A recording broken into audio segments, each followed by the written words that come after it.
La France est montrée du doigt à cause d'une vidéo où l'on voit des voitures démolies à proximité d'un chantier dans une mine au Burkina Faso. Selon de nombreux messages sur les réseaux sociaux, ce sont des Français qui, avant de quitter le pays, ont détruit ces véhicules. Est-ce exact? Nous avons vérifié.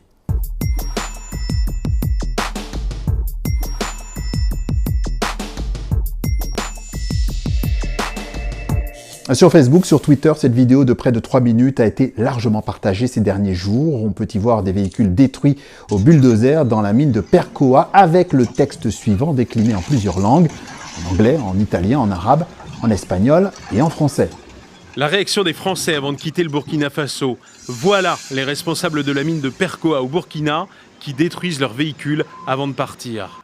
Plusieurs questions se posent. Premièrement, ces images proviennent-elles réellement de la mine de Percoa au Burkina Faso? Oui, selon un correspondant local de la RTB, la radio publique. Cette information a été relayée sur Twitter par un autre journaliste, Roméo Coeta, qui parle d'au moins 7 véhicules détruits. Il s'agit bel et bien des images de la mine de Percoa. Ça, il n'y a rien à dire, il n'y a pas de doute là-dessus. C'est la mine, la société minière Mantou Mining qui a mandaté son sous-traitant qui a détruit ces véhicules parce que ces véhicules étaient impropres à la circulation. Voilà pourquoi ils étaient détruits. C'est pas tout qui a été détruit parce que les pièces qui étaient encore utilisables ont été retirées et ce sont les carcasses qui finalement ont fait l'objet de destruction. Deuxièmement, quel rapport avec les Français, voire avec la France, souvent ciblée par des campagnes de désinformation dans cette région? Aucun. C'est un Sud-Africain qui dirige la mine et qui dirige l'entreprise Nantou Mining, et c'est un Australien qui pilote l'entreprise sous-traitante qui semble être impliquée dans ces destructions de véhicules. Aucun rapport avec les Français et aucun rapport avec la France, d'autant plus que Nantou Mining est la filiale d'un grand groupe canadien, Trevally Mining Corporation, c'est lui qui décide. Cette entreprise vient d'ailleurs d'annoncer sur son site web la liquidation de cette mine de zinc du Burkina Faso. Suite au communiqué de presse du 6 octobre 2022 de la société, le tribunal judiciaire de commerce du Burkina Faso a accordé une ordonnance prévoyant la liquidation de la filiale Nantou Mining, détenue à 90% par la société.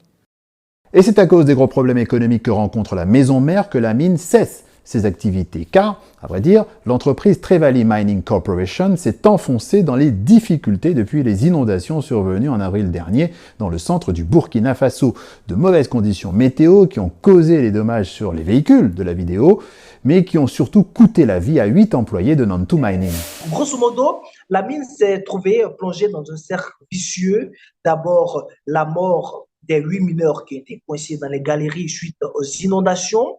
Ensuite, les actions judiciaires qui malheureusement ont condamné le directeur général qui a vu son image un peu salie, un peu écorchée. Et puis finalement, il y a eu ces 2 coups d'État en l'espace de 8 mois. Du coup, les bailleurs de fonds à l'international se méfient un peu d'investir de l'argent dans un pays qui n'est pas stable. Et le problème, c'est que pour l'instant, il n'y a aucun repreneur pour cette unique mine de zinc du Burkina Faso.